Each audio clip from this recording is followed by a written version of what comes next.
Yeah, y'all. One LVZ. Who you're looking at is Thomas 15X Johnson and Norman 3X Butler, the two men who did not murder Malcolm X, but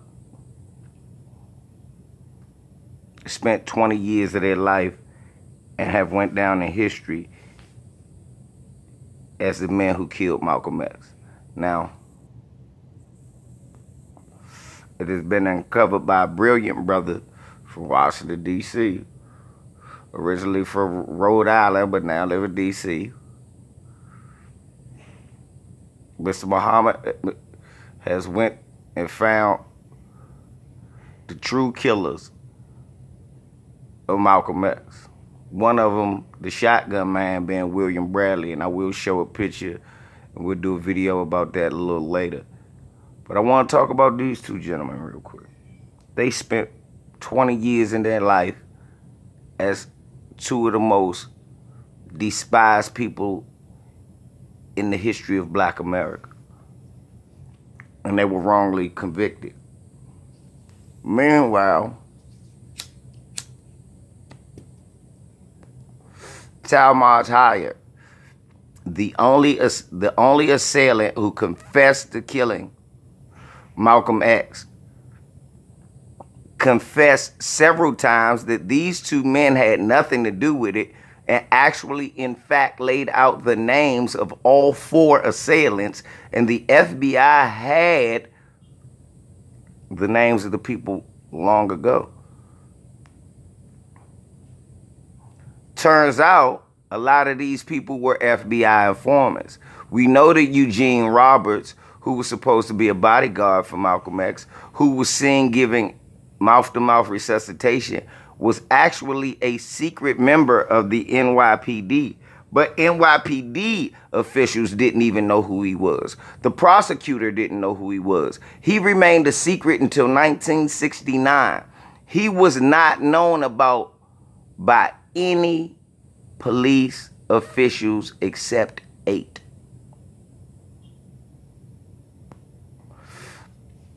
The FBI has admitted to having 9 informants in the room when Malcolm X was killed. Oh, yes, some of you motherfuckers are informers. I don't trust none of you motherfuckers.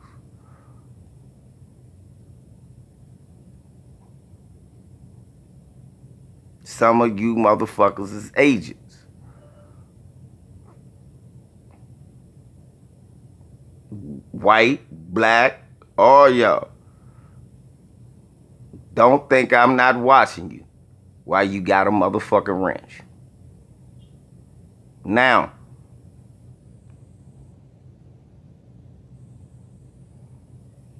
Brother Malcolm was surrounded by agents. And I'm going to talk about the problem I have with the people of Newark, these Muslims who are cool with piling around with a man who murdered Malcolm X and probably murdered the inspiration and pulse and the progression of the people, and say, well, you know, Allah has said to forgive him, you know. These old niggas have left nothing for the community behind them. The community has went up in shambles while they sent the man who murdered our shining manhood.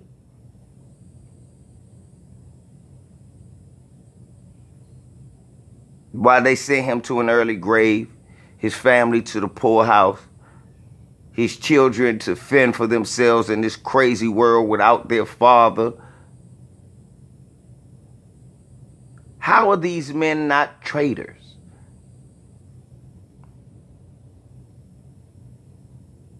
They talk about the legacy of a murderer. Meanwhile, they neglect the tragedy that was inflicted upon the family of Malcolm X and the tragedy that was inflicted upon these brothers wrongfully accused. And they sent the murderers of Malcolm X off with the lion's share farewell.